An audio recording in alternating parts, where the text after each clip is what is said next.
Boa noite, meus amigos. Estamos aqui mais uma vez, iniciando nosso programa, invocando a Santíssima Virgem Maria e o Santo Padre Pio de Pietrelcina, para que roguem a Deus que nenhum insulto seja feito nesse programa a pessoas boas e justas, e que aqueles que eventualmente sejam feitos aos maus e injustos não sejam feitos por intenção de ódio irracional, mas com intenção pedagógica. Falando nisso, alguém me envia aqui o Canto da Comunhão, folheto litúrgico número 15, da Arquidiocese de São Paulo.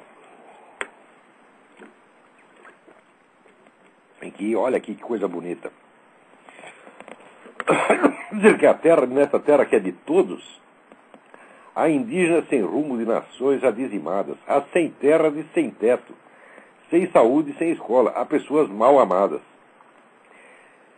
Daí, ó Jesus, a boa nova, semeaste pelas casas, pelos campos e pela cidade, convocaste teus amigos para construírem uma nova sociedade, de acordo com a promessa Novos Céus e Nova Terra. Isso quer dizer que essa merda da sociedade socialista que vocês vão fazer foi convocada por Jesus Cristo, é? Quer dizer, vocês não têm vergonha mesmo, né? E o bonito é que o Cristo diz que ele vai fazer novos céus e nova terra. Quer dizer que após o encerramento desse universo, haverá novos céus e nova terra. Mas para vocês, vai juntar aqui Diocese de São Paulo com o MST e fazer novos céus e nova terra.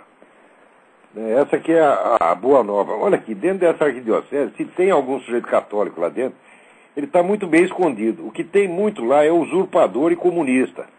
Esses camaradas não pertencem à igreja de maneira alguma, já estão excomungados, de acordo com o texto muito claro do decreto de Pio XII, reiterado por João XXIII, e quem quer colabore com partidos ou regimes comunistas está excomungado, está excluído da igreja, e isso inclui todos vocês, quer dizer, vocês todos não são mais membros da igreja, ninguém tem obrigação de respeitá-los como príncipes da igreja, vocês não são nada.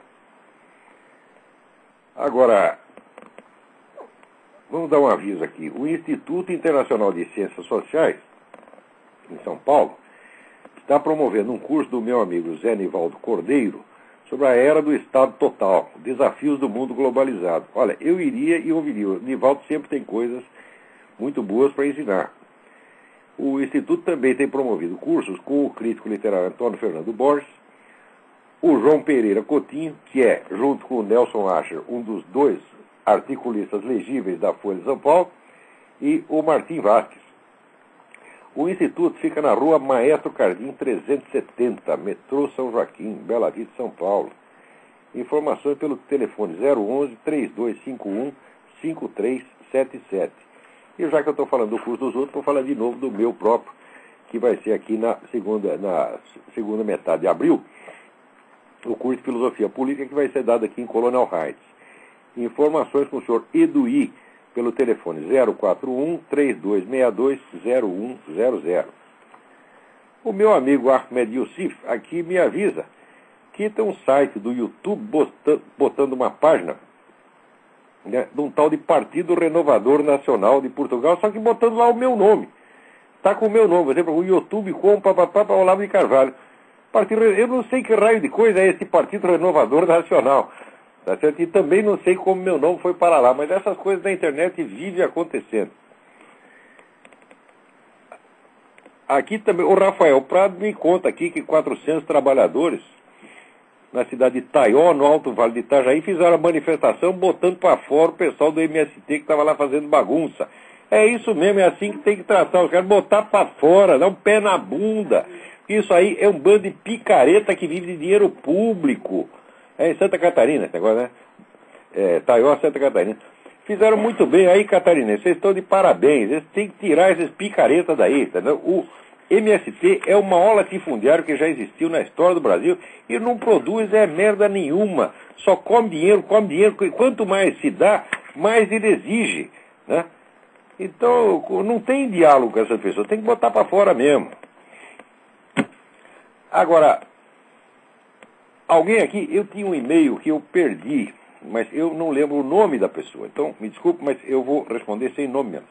Ela disse que eu indiquei, entre os estudos retóricos, os livros do Chaim Perelman, mas que o Chaim Perelman diz o contrário do que eu digo, que ele coloca os discursos retórico e dialético em oposição ao discurso lógico e não numa escala como eu coloco. Você tem toda a razão. Vamos dizer, meu livro Aristóteles em Nova Perspectiva está em flagrante contradição com esta afirmativa do Chaim Perelman. Só que acontece o seguinte, ciência se faz assim mesmo. Tá? Quer dizer, o sujeito anterior, no Perelman, adiantou muito esses estudos e eu devo muito a ele. Quer dizer, eu pude avançar um pouco mais no processo de elucidação disso, graças à etapa percorrida já pelo Perelman. Quer dizer, não se trata de você confrontar. O Perelman diz isso, você diz aquilo. Não, o Perelman disse isso antes e eu disse alguma coisa a mais depois. Quer dizer, eu acredito que eu fui além do Perelman, mas tenho que reconhecer que ele deu passos importantíssimos no estudo da teoria do discurso. Eu não lembro quem foi que me mandou esse e-mail, mas o e-mail ficou na minha cabeça. Agora, aqui também, o Fábio de Andrade me disse o seguinte, um tempo atrás o senhor disse que os republicanos, o Partido Republicano dos Estados Unidos, pega mais dinheiro em arrecadações de contribuintes miúdos, do povão, e que o campeão da arrecadação de milionário é o Partido Democrata, mas que daí ele mandou a matéria da Folha dizendo que no caso do Obama não está acontecendo isso. De fato não está acontecendo. Né? O Obama é, até o momento, o campeão das contribuições miúdas. Mas note bem que eu falei do Partido Democrata como um todo, incluindo as eleições executivas e legislativas, e não de um candidato em especial. Então uma coisa não tem nada a ver com a outra. Além disso, está havendo aqui nos Estados Unidos uma epidemia de Obama-mania. Né? Tem um monte de sujeito que acha que o Obama é maravilhoso. Ninguém sabe por quê, porque o Obama fala, ele fala bonito pra caramba. Só que ninguém tem a menor ideia do que ele está falando. Né? Todo mundo sai entusiasmado com o discurso do Obama. Você pergunta, mas o que ele disse? Não sei. Né? Então, o Obama é totalmente oco. Né? Ele é uma espécie de... como é que se diz? A turma vai votar nele porque tem aquela cara de coitado, né? Aquela cara de sujeito triste, menino triste, né? E eu acho que isso comove as pessoas. Então eles estão votando no Obama mais ou menos que nem votar no Lula, né? Eu cansei de apostar no candidato melhor, agora vou votar no pior para ver o que dá, né? O cara não tem nada mesmo, deve ser, né? Todos os candidatos diziam coisas inteligentes, ele não diz coisa nenhuma, vou votar nele para ver se dá certo. Agora, aqui tem um negócio interessantíssimo. Um cidadão chamado Tom de Castella com 2 L's, publicou no Times Online, pelo nome dele e pelo Times Online, timesonline.co.uk, United Kingdom. Ele foi membro daquela comissão de observadores da União Europeia que foi lá para averiguar a lisura das eleições promovidas pelo Hugo Chávez, né? Em 2005. E a comissão saiu de lá dizendo que as eleições foram limpas, que estava tudo em ordem. Né? E agora ele publica um negócio que diz, não, aquilo lá foi tudo, nossa viagem foi tudo financiada lá pelo governo da Venezuela, aquilo foi um piquenique, né? E a eleição foi realmente uma fraude. Quer dizer, a verdade demora, mas aparece. Tem um negócio aqui começar o artigo do Sebastião Neri, mas já sumiu aqui. Mas procurem lá, Tom de Castella e timesonline.co.uk. Agora, o gozado é o seguinte, tem um assunto importantíssimo esta semana. Aliás, não é nem dessa semana, já faz 2 semanas que está tendo um zoom disso aí no Brasil. Eles publicaram um livro que chama Quem Pagou a Conta. O livro é a tradução aqui do The Cultural Cold War, de Francis Stoner Saunders, que é sobre o famoso Congresso da Liberdade e Cultura promovido entre 1950 e 1967 com dinheiro da CIA. Né? Agora, o curioso é o seguinte, a ofensiva cultural soviética começou nos anos 20, prosseguiu até o fim da União Soviética e com outro nome prossegue até hoje, sem contar a ofensiva cultural chinesa.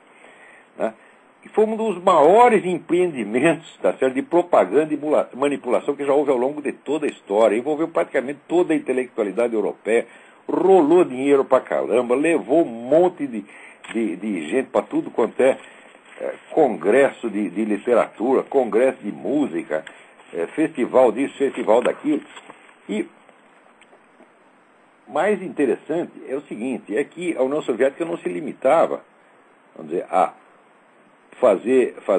usar os escritores como arma de propaganda. Ela manipulava os camaradas, manipulava e dominava, às vezes, através da sua vida pessoal. Por exemplo, infiltrando gente, tá certo, no trabalho ou na família do sujeito. Às vezes seduzia a mulher do cara, dava dinheiro para a mulher do cara. Quer dizer, o sujeito cada escritor ali era monitorado. Isso aconteceu com André Gide, né? Aconteceu aqui com Sinclair Lewis. Quer dizer, o envolvimento era total e profundo, era uma coisa de dominar. Dominaram aqui, vamos dizer, o sindicato dos escritores de cinema durante 30 anos, o pessoal que fazia roteiro, né? Com o John Howard, sob a chefia do John Howard Lawson, que ensinava aos camaradas como é que você faz um filme que parece inocente, que não é um filme comunista. Eles diziam o seguinte: nós não podemos fazer filmes ostensivos de propaganda, nós temos que colocar uma ou duas mensagenzinhas comunistas em filmes inocentes, filmes que não têm nada a ver com o comunismo. E fizeram isso durante 30 anos. E praticamente todos os filmes tinham isso. Até filme aparentemente anticomunista tinha lá a pílula do John Howard Lawson. Né? E isso aí correu bilhões. Quer dizer, é impossível calcular a quantidade disso. A quantidade de dinheiro que rolou nesse negócio e a quantidade de pessoas envolvidas. Agora, nesse negócio do Congresso para a Liberdade da Cultura, promovido pela CIA, né, diz aqui essa dona Frances Stoner Saunders, olha só que maravilha, né? O Congresso, no seu auge, o Congresso da Liberdade da Cultura, promovido pela CIA, empregava dúzias de pessoas. Olha aqui, dúzias de pessoas. Né? E o pessoal no Brasil está fazendo um barulho com esse livro, né? Que dá a impressão que é a grande revelação, embora seja um livro já de 1999. Né? Então, sobre aquele fenômeno, né, mastodôntico da ofensiva cultural soviética, da manipulação cultural soviética, que fez rolar bilhões de dólares pelo mundo, nunca saiu um único livro no Brasil, nunca se falou uma palavra. Agora, esse negócio de que a CIA, né, decidiu em 1950, quer dizer, com 30 anos de atraso, a CIA, para não dar na vista, decidiu falar: porra, não podemos deixar só a KGB no campo, daqui a pouco vamos dizer que nós somos comunistas, eles não fizeram nada, porra. Né? Aliás, estava cheio de comunistas lá, desde a sua origem na OSS, que é a Organização de Serviço Secreto, já tinha comunista infiltrado na CIA, como tem até hoje, comunista e cara radical islâmico, tem de monte. Né? Mas então, para não dar na vista, decidiram fazer lá o tal do Congresso e soltaram dinheiro, né? Publicaram algumas revistas, fizeram alguns concertos de música, turnê de cantor, etc, etc. Só que é o seguinte, eles não obrigaram ninguém a falar nada, porque na União Soviética não era assim, o escritor tem que escrever de acordo com o que o chefe mandou, senão tu vai pra cana como foi Solzhenitsyn, Pasternak e todo mundo. Agora, a CIA não, a CIA pegava um sujeito que era, por exemplo, você é um social-democrata, né, você é um cara de esquerda, mas você é contra a União Soviética. Então nós damos dinheiro para você ir lá e expor as suas ideias, que você já tem. Ninguém foi forçado a escrever coisa em cima nenhuma. Tá certo? Não tem ninguém, nenhum participante da coisa, que disse assim: não, a CIA, tá certo, me chantageou, me encostou na parede para eu escrever isso, aquilo. Quer dizer, a CIA não fez mais do que obrigação e fez tardiamente. E fez pouquíssimo. Esse Congresso foi quase nada comparado. Tem dúzias de funcionários. Meus filhos, a KGB tinha 500 mil funcionários só na União Soviética. A KGB tinha 3 mil agentes aqui nos Estados Unidos, numa época em que o número de agentes do FBI estava reduzido para 102. Agora, no Brasil, a questão da KGB desapareceu. Não se fala uma palavra, nada. E se pega essa coisinha do Congresso para a Liberdade da Cultura e se publica no Estadão, a coisa foi publicada com o título de Corrupção Intelectual. Como se a CIA tivesse pago os negros para falar o que eles não acham. Ora, por exemplo, um dos líderes desse Congresso para a Liberdade da Cultura foi o filósofo Sidney Hook. O Sidney Hook era um homem de esquerda e continuou sendo de esquerda até morrer, ele só era antissoviético. Ele não chegou lá, se disser, não, a CIA pagou para ele fazer propaganda conservadora. Não, a CIA pagou para ele dizer o que ele achava, porra. E ele disse exatamente o que achava. E da mesma maneira, todos os que participaram disso. Tá certo? Para não dizer que esse congresso não chegou ao Brasil, houve aí uma revista chamada Cadernos Brasileiros, que saiu durante uns 2 ou 3 anos, que era uma edição nacional da revista inglesa Encounter, que é uma revista excelente, tá certo? É uma revista de valor permanente, a Cadernos Brasileiros também. Então, o Encounter era subsidiado pelo Congresso de Liberdade da Cultura, subsidiado, portanto, pela CIA. Agora, se você pegar tudo o que aquela imensa, né, guerra cultural soviética produziu, não sobra nada que preste. Agora, essas coisas do Congresso para a Liberdade da Cultura são coisas de valor até hoje. Por exemplo, ela acusa, veja que coisa, ela não, até o crítico do Estadão. O Estadão, um jornal fundado pelos Mesquita, porque agora está cuspindo na memória do velho Júlio Mesquita Filho, né? Com essa propaganda comunista, um tal de Ubiratã Brasil, né? Escreve aqui a corrupção cultural, denunciando, olha aqui, a CIA promoveu excursões de Louis Armstrong e Duke Ellington pela União Soviética para dar a impressão de que os Estados Unidos não eram um país racista. Como você sabe, aqui nos Estados Unidos, o Louis Armstrong e o Duke Ellington estavam os dois na cadeia, como o Solzhenitsyn estava na União Soviética, né? Eles estavam lá em Guantánamo, apanhando todo dia, e daí os caras tiraram e mandaram para a União Soviética para mostrar, né? Quer dizer, então, quer dizer, é uma coisa de uma desproporção tão nojenta, tão sórdida, né? Que, olha, o que tem que fazer com esses caras é cuspir na cara, porque não tem o que discutir. Quer dizer, olha, os livros que existem sobre a ofensiva cultural soviética são muitos, né? Eu vou citar aqui 2, né? The Soviet Cultural Offensive, de Frederick Barghorn. Barghorn escreve Barghorn. Esse livro é de 1960 e é sobre a segunda fase da ofensiva cultural soviética, que começou nos anos 50, mais ou menos junto com o Congresso da Liberdade. Só a segunda fase, sem contar a primeira, que já tinha envolvido metade da intelectualidade europeia, né? Com aquele negócio do Fronte Popular, né? E, sobretudo, com, vamos dizer, a imensa organização que tinha centenas de jornais, revistas, estações de rádio, tá certo? Presidido por Wilhelm Munzenberg. Agora, perto disso vem essa dona e fala de uma organização que no seu auge tinha dúzias de funcionários. E no Brasil os caras dão importância a isso e apagam, né, a monstruosidade da ofensiva cultural soviética. Você não tem vergonha na cara, ou seu Ubiratã Brasil? Você não tem vergonha na cara? Agora, o pior de todos é aqui o Sebastião Neri, escrevendo, né? Peraí, antes de falar do Sebastião, deixa eu dar mais uma dica. Tem o famoso livro Double Lives, do Stephen Koch, K-O-C-H, né, que fala sobre alguns escritores ocidentais que foram manipulados e dominados pela KGB. Não é assim que recebeu um dinheirinho para ir num congresso e falar o que achava. Não, é dominado, muito próximo, como companheiro de viagem. Companheiro de viagem é um sujeito que era cercado pelo pessoal do partido, não é que todo o ambiente social dele era dominado pelo partido, e o cara ia junto, então, né, para não ficar mal com as pessoas, como pegaram que era juiz da Suprema Corte. Tinha um juiz da Suprema Corte, cujo nome eu esqueci, a mulher do sujeito era meio maluca. Então, o que eles fizeram? Pegaram a mulher do cara e envolveram ele. Resultado, ele acabou sempre trabalhando para o partido. Sempre que o partido... Ele nunca foi do partido, nunca foi comunista, mas quando tinha alguma questão importante em que precisava, quando deu uma opinião de pessoa aparentemente idônea para reforçar o partido, estava lá o juiz, assim como estava o Sinclair Lewis, assim como estava um monte de gente, Aldous Huxley, todo o pessoal que tudo ganhou viagem para a União Soviética, né? Mas não era só viagem, não. Quer dizer, alguns eram premiados, outros eram forçados e outros eram chantageados. Quer dizer, usando métodos de espionagem mesmo. Isso aí o Congresso da Liberdade Cultural jamais fez. Não ter um escritor que denunciasse ter sofrido pressão, ameaça física, tá certo? Ter sua vida sido penetrada por agentes da CIA para manipulá-la e forçar a colaborar. Isso nunca aconteceu.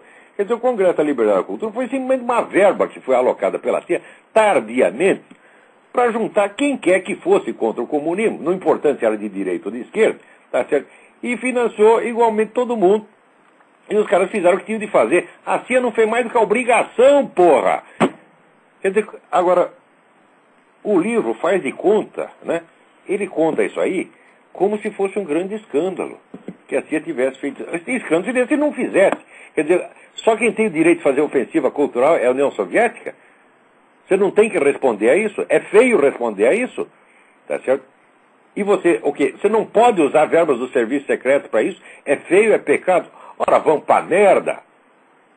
O que vocês estão pensando, porra? Agora, as pessoas que escrevem essas coisas, esse Ubiratã deve ser apenas um bobão. Agora, tem um outro que escreve a respeito, que não é bobão, não, que é o Sebastião Neri, escreve na Tribuna da Imprensa, né?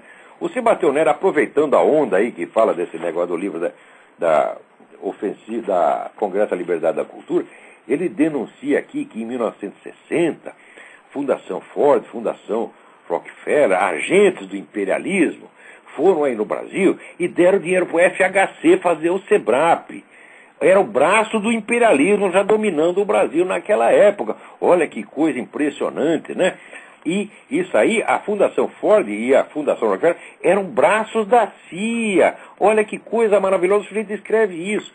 Agora, acontece o seguinte, aqui nos Estados Unidos, gente, até menino de escola sabe que a Fundação Ford só trabalha para a esquerda, só dá dinheiro para comunista, quando não é para movimento feminista, gaysista, abortista.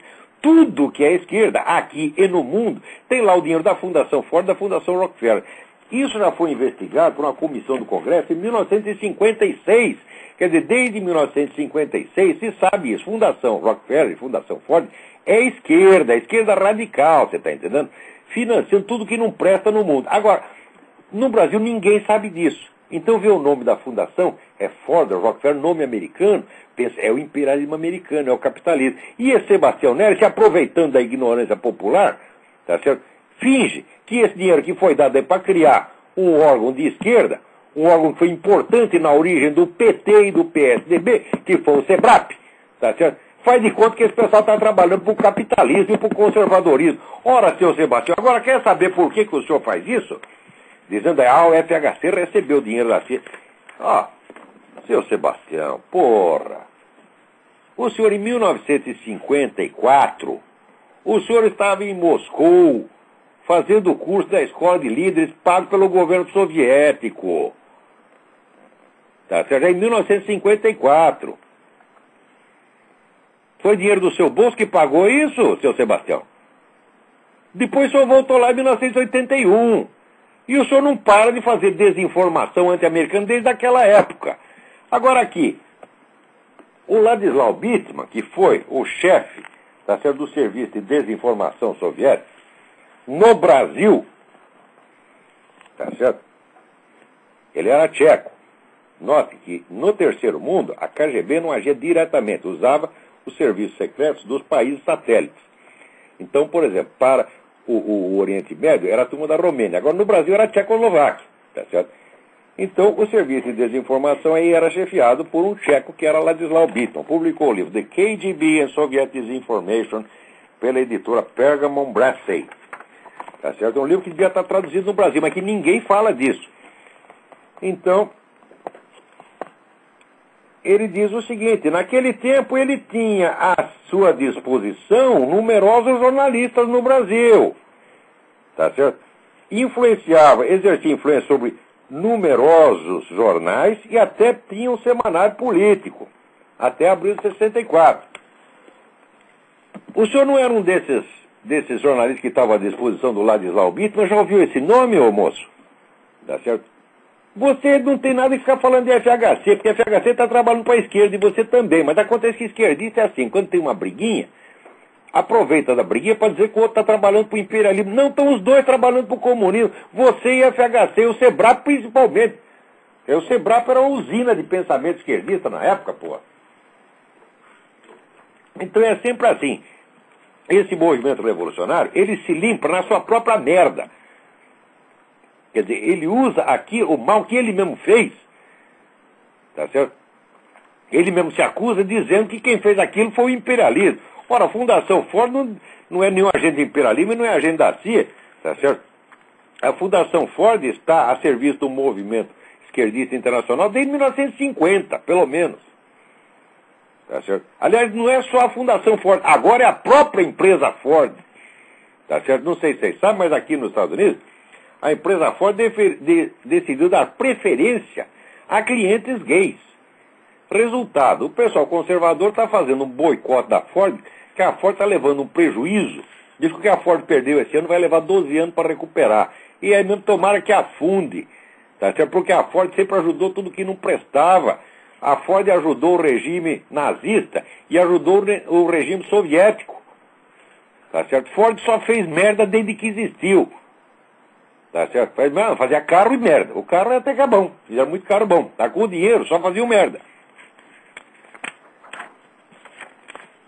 Agora, vai ver se a Ford ajudou algum movimento cristão conservador? Jamais. Ajuda é nazista, comunista. Tá certo?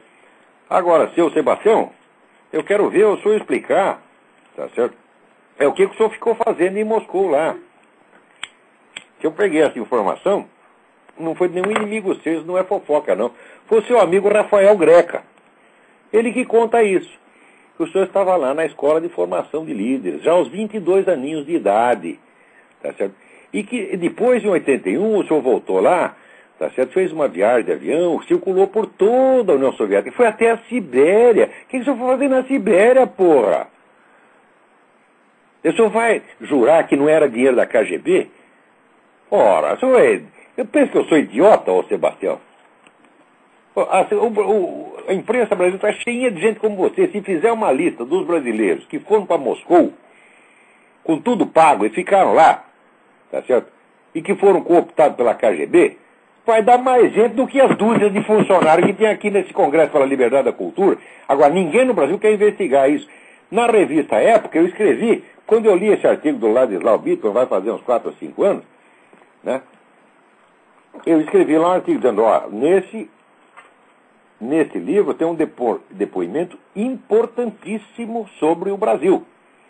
Porque Ladislau Bittman consta que foi o seu serviço de desinformação no Brasil que inventou a história da participação americana no golpe de 64. Ele conta como fez.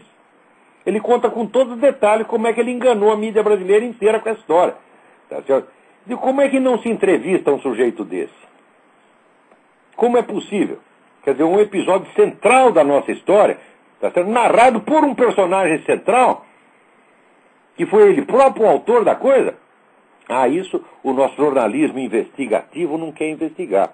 Agora aparece essa dona com um livro de 1999, sobre essa merdinha desse Congresso da Liberdade da Cultura, e todo mundo quer dizer que é corrupção intelectual. Esse Congresso não corrompeu ninguém, meu filho. Esse Congresso deu dinheiro para as pessoas falar exatamente aquilo que achavam. Não há nenhuma contradição. Eu conheço, por exemplo, a obra de Sidney Hook, tá certo?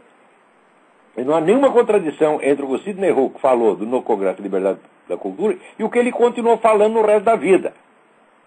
Tá certo? Sempre era um cara de centro-esquerda, continuou sendo de centro-esquerda até morrer, porra. Assim como todos os outros. Tá certo?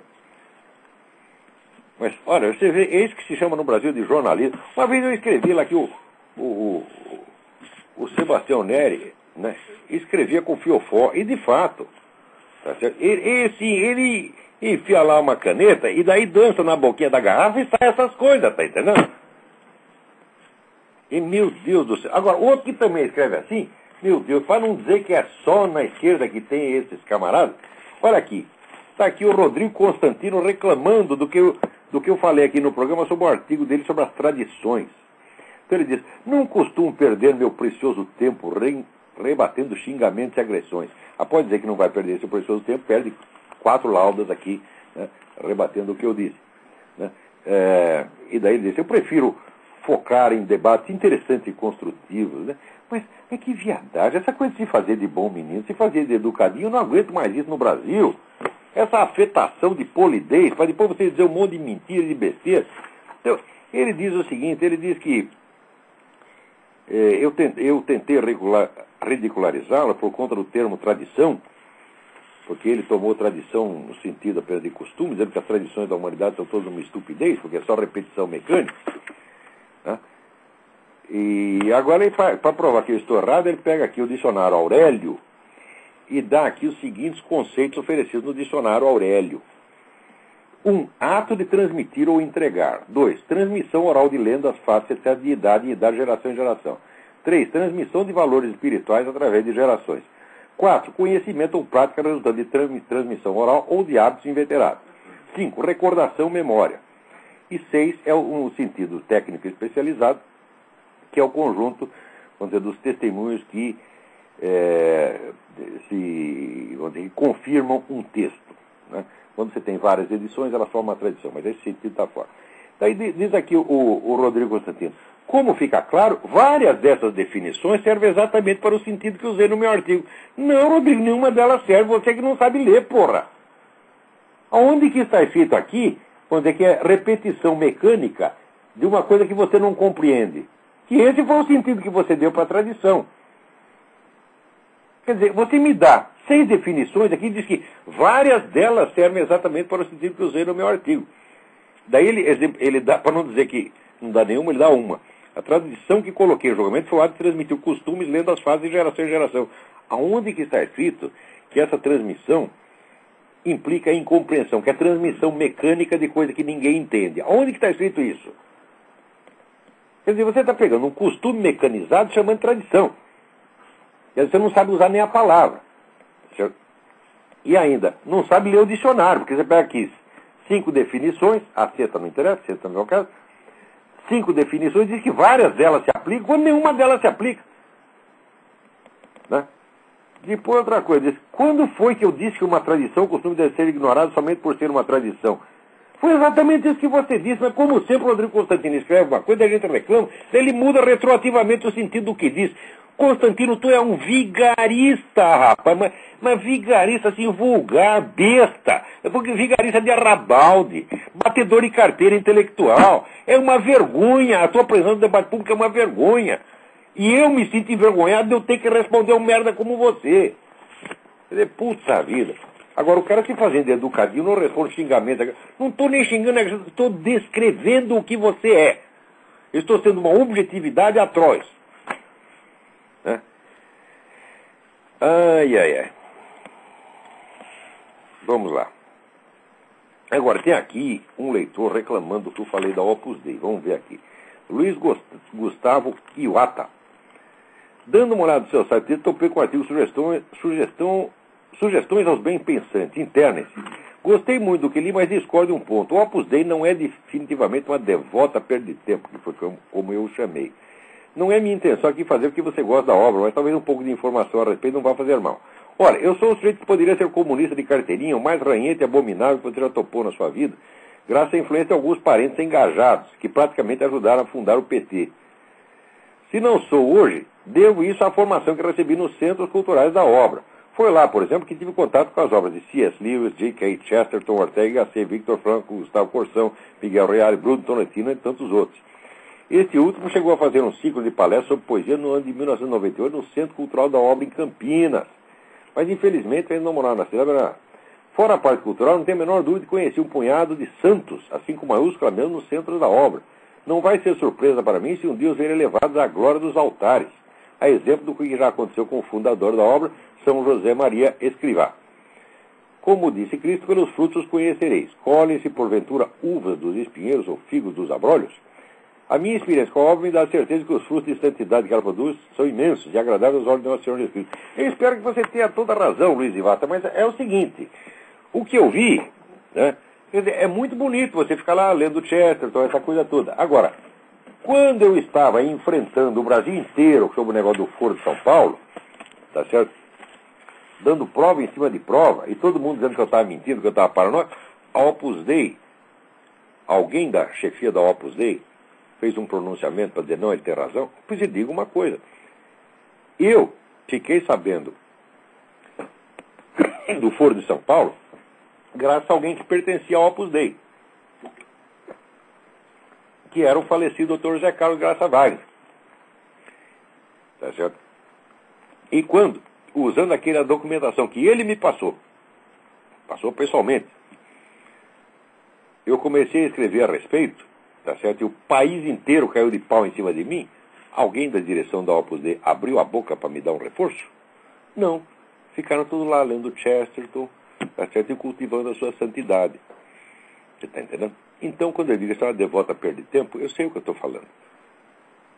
Olha, eu não quero pôr em dúvida a santidade de ninguém, tá certo? Mas eu não acredito que haja nada de santo e deixar os combatentes sozinhos no meio do campo, enquanto vocês ficam lá escondidos rezando como se fossem velhas. Tá certo? Não tenho nada contra o Opus Dei. Tá certo? Eu acho que o que vocês fazem é certo. O problema é o que vocês não fazem. Tá certo? Eu acho que vocês são frouxos, vocês são covardes. É isso que vocês são. E digo, Deus odeia os covardes. Quero ver vocês em campo. Imagine-se no tempo das cruzadas, né? Homens saudáveis e fortes ficassem em casa rezando enquanto deixam os outros lá, né? Homens de 20, 30 anos, né? Fiquem em casa rezando enquanto deixam o velhinho lá, o Olavo de Carvalho, com 60 anos lá, brigando. Vocês não têm vergonha? Então vamos lá. Agora aqui, o Daniel Pisa, que vive escrevendo besteira, fez aqui um artigo no Estadão que, parabéns, Daniel Pisa, parabéns, você escreveu sobre esse grande brasileiro que é o Newton da Costa, tá certo? Que é um grande estudioso de lógica matemática, é uma glória da ciência brasileira, uma das poucas, tá certo? E que é um sujeito que está realmente esquecido, quer dizer, num panorama filosófico dominado por Emir Sader, Mariana Chauí, etc. O Newton da Costa é uma espécie de megatéria, de mastodonte, de ser antediluviano, tá entendendo? Que ninguém mais compreende, ninguém mais nem sabe o que é. Então, parabéns, Daniel Pisa, você está falando de quem merece, tá certo? Então, você está contribuindo para fazer justiça. Vamos em frente. Hoje está tendo menos telefonema, né? Eu acho que o pessoal ficou assustado com o aviso que eu dei, porque eu estava falando muito. Ligava e ficava falando 10, 15 minutos, não pode, porque tem sempre mais gente na fila. Agora, olha aqui que coisa maravilhosa, maravilhosa. Vocês conhecem o juiz Odilon Rodrigues, de Campo Grande, aquele que, né, tem provas lá de que a turma da Farc está ajudando o Comando Vermelho, PCC, né, está armando, ajudando e instruindo, né? Ele tem um processo contra o Fernandinho Beiramar, né, e mais 23 comparsas. Você sabe que o juiz Odilon Rodrigues, ele é obrigado a viver escondido, ele tem que dormir no próprio fórum, ele não pode meter a cara do lado de fora e leva tiro. Já tentaram matar o homem não sei quantas vezes. Esse é um grande brasileiro, esse é um herói nacional, você está entendendo? Esse vale mais do que toda essa petezada junto. Pegar o Congresso Nacional inteiro. Meus filhos, vocês não servem para ser engraxate do juiz Odilon Rodrigues. Tá vendo? Então, acontece que o homem então tem o processo contra o Fernandinho Beiramar. Agora, o Supremo Tribunal Federal, que a meu ver, tá certo, é o escritório da advocacia do PT, tá certo, decidiu garantir a todos os réus presos o direito de estar presente em todos os atos dos processos judiciais. Tá certo? Isso quer dizer que qualquer coisa que o juiz vai fazer, tá certo? Em todas as etapas do processo tem que estar lá o Fernandinho e a putada toda. Tá entendendo? Isto aí coloca o juiz imediatamente em risco. Quer dizer, o STF sabe perfeitamente que fez isso para bloquear o trabalho do juiz. Ele sabe que o juiz não pode se expor dessa maneira. Então o STF está convidando esse juiz a morrer. Quer dizer, o STF condenou o juiz à morte. Olha que beleza, olha o ponto que nós chegamos. Quer dizer, vocês querem investigar Fernandinho Beiramar, Farc, etc. O STF não quer que você faça isso, não. Quer dizer, será que ninguém no STF sabe que existe risco para o juiz Odilon numa coisa dessa? Sabe, e por isso mesmo votou isso. Vocês não têm vergonha na cara mesmo, hein? Ora, porra. Agora depende do quê? O Odilon Rodrigues sabe que não pode realizar as audiências no fórum da cidade. Claro, se ele for realizar essa audiência no fórum com toda essa gente lá, vai morrer. O preocupado, ele oficiou o general do Exército, comandante militar do Oeste, propondo a realização da audiência do Regimento Militar de Amambaí. O Exército alegou que o pedido deveria ser encaminhado ao presidente da República. Então aí, seu Lula, o senhor vai dar essa autorização? Lembra bem, seu Lula, o Fernandinho Beiramar, lá na Colômbia, já contou todos os negócios que ele fazia com a Farc. No tempo em que o senhor, como presidente do Foro de São Paulo, passava a mão na cabeça das Farc e condenava como terrorismo de Estado qualquer coisa que o governo da Colômbia fizesse contra seus amigos. Se o Fernandinho Beiramar for ser interrogado lá, ele é capaz de dizer tudo de novo. Né? Então fica aí o problema. Mas olha só, onde é que o negócio foi parar, hein? Vamos ver se temos mais alguma novidade aqui. Ah, temos aqui, olha que coisa, né? Tá difícil, viu? Tá difícil. Aqui esse cidadão Hélio Schwartzman, ele insiste, né? Ele diz aqui que a coluna dele, em que ele defendeu a ciência dos ataques neocriacionistas, gerou muita controvérsia, né? Então, leitores questionaram-me acerca da eugenia, das bases epistemológicas do darwinismo, do caráter laico do Estado e até da validade do discurso científico. Acreditar na ciência, sugeriram alguns, exige tanta fé quanto crer em Deus. Daí diz ele, será? Aceito a provocação. De modo que vou tentar mostrar hoje por que a ciência não é uma religião. Comecemos pelas semelhanças. Como qualquer um que já abriu um livro de epistemologia sabe, a ciência busca seus fundamentos em meia dúzia de postulados, ou seja, de premissas que, a exemplo dos dogmas religiosos, são tomados como auto-evidentes. Isto é, considerar verdades verdadeiras sem necessidade de demonstração. Para o monoteísmo, sentenças como Deus criou o mundo constituem verdades inquestionáveis. Já na ciência, quem desempenha esse papel são princípios como de identidade e não contradição. O primeiro afirma que se A igual a A, então A igual a A. O segundo reza que se A não é B, então na ocorrência de A não ocorre B e vice-versa. Note bem o que ele diz. Ele diz, dos dois lados existem premissas não demonstradas. Premissas não demonstradas da ciência são os princípios da lógica. Princípio de identidade, não contradição, e ele esqueceu de terceiro excluso. Acho que por ser uma terceira excluso, ele excluiu. Mas então ele citou pelo menos dois, quer dizer, pelo menos dois ele conhece. E ele coloca aqui como um dos princípios da religião, princípios não demonstrados da religião, que Deus criou o mundo. Mas, olha, seu Hélio, o senhor não tem mesmo vergonha nessa sua cara? Em primeiro lugar, esses princípios que o senhor diz que são os princípios da ciência, que são os princípios da lógica, foram descobertos por Aristóteles, eles foram usados durante mais de 1000 anos na teologia antes que surgisse a ciência moderna. Esses não são princípios da ciência moderna. Tá certo? São princípios que foram usados por toda a filosofia escolástica. E o senhor está dizendo que esses são princípios da ciência moderna? Não são não, seu Hélio. Tá certo? E segundo, que Deus criou o mundo não é um princípio de nenhuma religião. A sua compreensão da religião é pueril, você é totalmente ignorante. Note bem, a doutrina católica, através de Santo Tomás de Aquino, que é um dos doutores da igreja, portanto, cuja obra está incorporada totalmente na doutrina católica, Santo Tomás de Aquino diz claramente que não apenas Deus como Criador, mas a simples existência de Deus, tá certo? Não é uma premissa de nada, é a conclusão de um raciocínio. Quer dizer, a religião católica não parte da existência de Deus.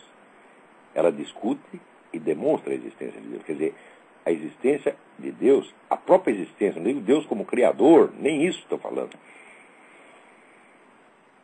Ou seja, se você não sabe o que é um princípio, não sabe a diferença entre uma premissa e uma conclusão, para de dar aula, tentar dar aula de lógica na Folha de São Paulo, seu Zé Mané.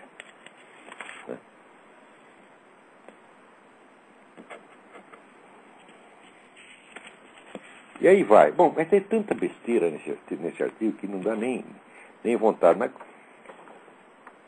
Agora, uma coisa engraçada nesse artigo é o seguinte, ele pega, né, ao discutir a religião, ele atribui qualquer besteira à religião. Como, por exemplo, acabou de atribuir a ideia de que Deus criou o mundo é um axioma. Não é um axioma, isso é a conclusão do raciocínio.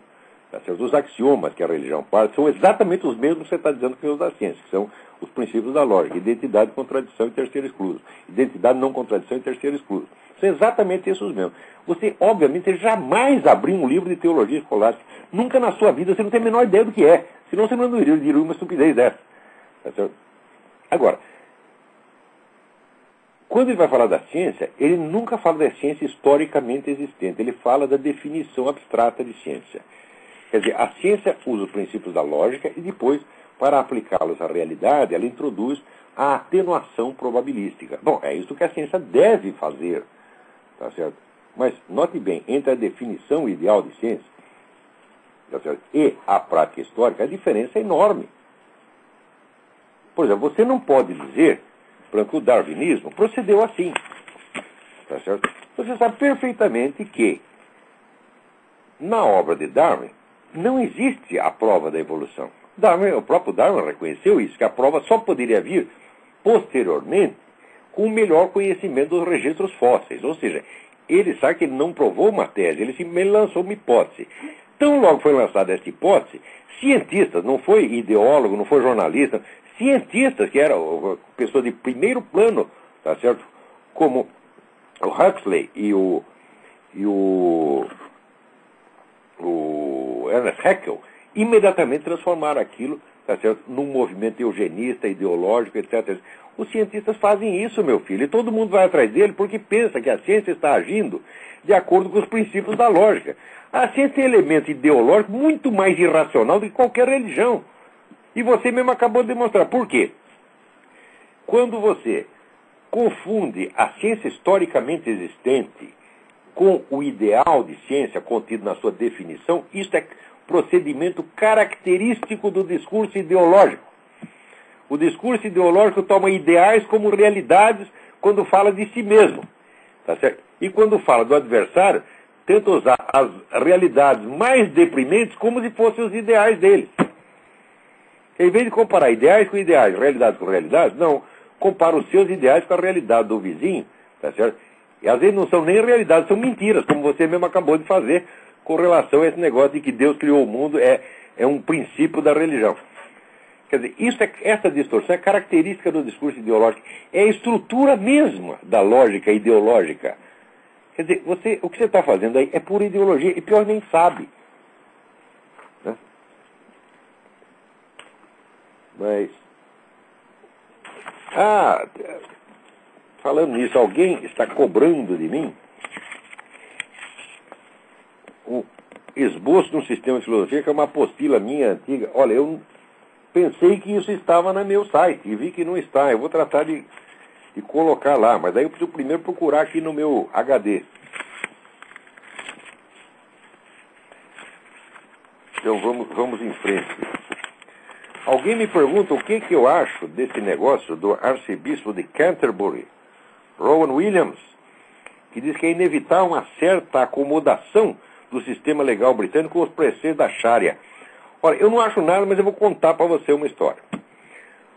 No mundo islâmico existe a religião, né, no sentido, vamos dizer, teológico e legalista da coisa, a religião no sentido público, e existe o esoterismo. O esoterismo é praticado em milhares de organizações que se chamam taricas, plural turuks, mas eu vou usar taricas, porque a portuguesa. Então, as taricas são organizações esotéricas, algumas com milhares de existência, outras fundadas ontem, tá certo? Que não são fiscalizadas por ninguém, porque no Islã não existe uma coisa como uma entidade central como a Igreja Católica. Então as taricas podem fazer o que quiser. A variedade entre elas é muita. Tá certo? Algumas são fábricas de santos, outras são usinas de demônios. Pode acontecer qualquer coisa ali dentro. Tá certo? Você não entenderá nada da atuação do Islã no mundo se você não levar em conta essas organizações, cujos membros são frequentemente autorizados, membros que têm para com seus chefes, vamos dizer, um juramento de lealdade e obediência absoluta, às vezes são autorizados pelo chefe a ter uma conduta não islâmica em público. Resultado, eu conheço algumas centenas de pessoas que falam em nome de várias religiões e são muçulmanos integrantes, são membros de tarika. Eu conheço. Eu já vi isso. Tá certo? Então,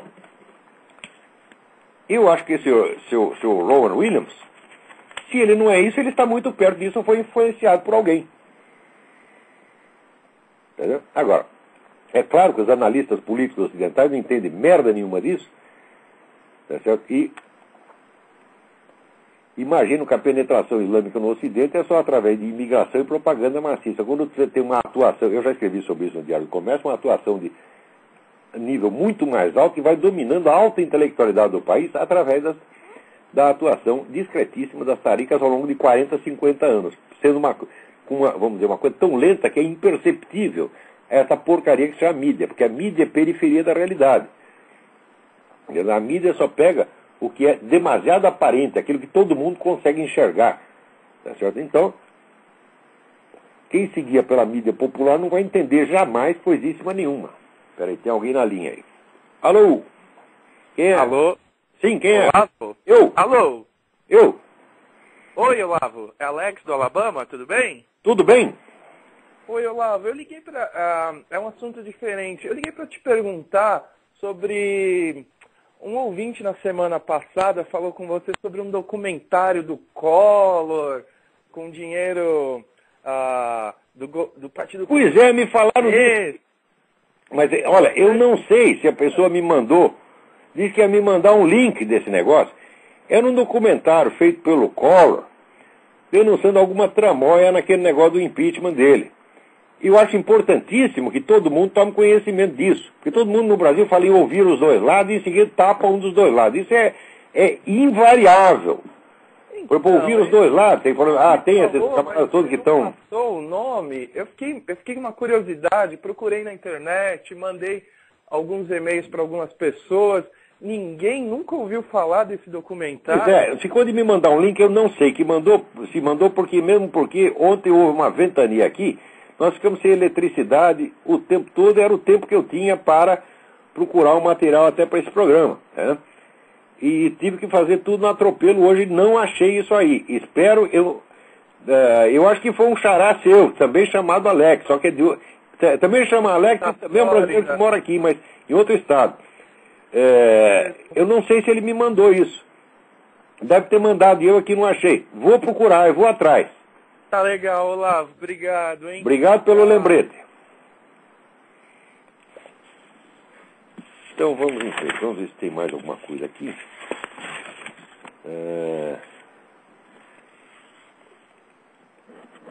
Aqui. Guilherme Bordonal pergunta. Eu sou professor de História no ensino fundamental e estava observando criticamente os livros didáticos, inclusive os mais atuais, e eles simplesmente não tocam na questão do comunismo na China. Esse assunto é suprimido nos livros didáticos. Mas é claro que tem que ser suprimido, porque o comunismo chinês matou, segundo as últimas pesquisas, 73 milhões de pessoas para construir uma nação miserável que depois teve que ser salva pelo capital americano. Entendeu? É claro que eles não podem contar isso aí. Também não podem contar, por quê? Por causa da investida cultural chinesa que está acontecendo nesse momento no próprio Brasil. Toda hora você vê exposição não sei o que da China, viagem para a China, tá certo? Porra, isso aí está correndo dinheiro chinês aí. Ô, seu Sebastião, dinheiro chinês pode? Né? Então, Guilherme, o negócio é esse. E os caras jamais vão falar disso. Olha, mídia no Brasil, ensino no Brasil, é tudo empulhação. Depois que eu vim, eu já sabia disso quando estava aí, mas depois que eu vim para cá, começando a comparar, quer dizer, o material que circula aqui, as informações que circulam aqui, tá certo? E o silêncio total no Brasil, a distorção completa que tem no Brasil sobre o que se passa, por exemplo, nos Estados Unidos, olha, é de ficar abismado. Quer dizer, a falta de informação é tanta que o sujeito pode fazer como Sebastião Neri, enganar a população, dizendo que a Fundação Ford está trabalhando para o imperialismo americano.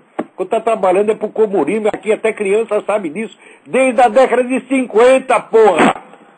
Tá entendendo? Ora, a classe jornalística brasileira, todos esses comentaristas aí, esses camaradas são todos exploradores da boa-fé popular. Tá certo? Eu não digo nem que o lugar deles é na cadeia, o lugar deles é na privada. Eu não quero infectar a cadeia. Na cadeia tá cheio de gente honesta, tá entendendo? Tem lá o sujeito que bateu uma carteira, o outro que falsificou um cheque, cometeu um pecadinho uma vez na vida e foi parar lá. Mas esses caras que falsificam tudo, todos os dias, estão tudo aí solto ganhando um montão de dinheiro. Tem jornalista no Brasil que ganha 80, 100 mil reais por mês para lamber o saco do PT. Você tá entendendo? Vocês viram até aquele processo do Diogo Mainardi contra o tal do Paulo Henrique Amorim, dizendo que o Paulo Henrique Amorim estava a soldo do PT. Ele disse, daí o Paulo Henrique Amorim foi lá, processou e se ferrou. Por quê? Porque ele está a soldo mesmo. Você está entendendo? Agora, o seu Sebastião Neri, eu não sei se ele está a soldo, mas ele já esteve. Porque viagem para a União Soviética para ficar lá e fazer cursinho na escola de líderes custa muito dinheiro, porra. E ele fez, não uma, fez duas. Agora, eu não fiz viagem, paga por ninguém. Eu pago tudo o que eu faço, eu pago com o meu dinheiro. De vez em quando eu peço dinheiro para amigo meu, particular, você está entendendo? E mesmo assim, peço só um pouquinho. Agora, esses camaradas não tem limite, não tem limite. Dá todo mundo. Agora não precisa nem pedir dinheiro, porque o governo dá cartão de crédito, porra. Né? Tá aqui aquela dona Matilde lá gastando dinheiro a rodo, né?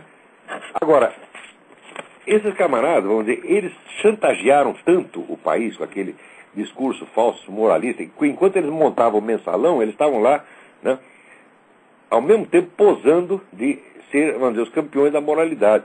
Eles tanto acusaram que as pessoas se convenceram de que eles são santos, e agora ninguém quer se desiludir. Tá certo? A pessoa não quer ter o escândalo no sentido bíblico. O escândalo é quando você descobre que o seu Deus não existe ou que o seu Deus é malvado. E daí o seu mundo caiu, você está entendendo? Então, ninguém quer se desiludir.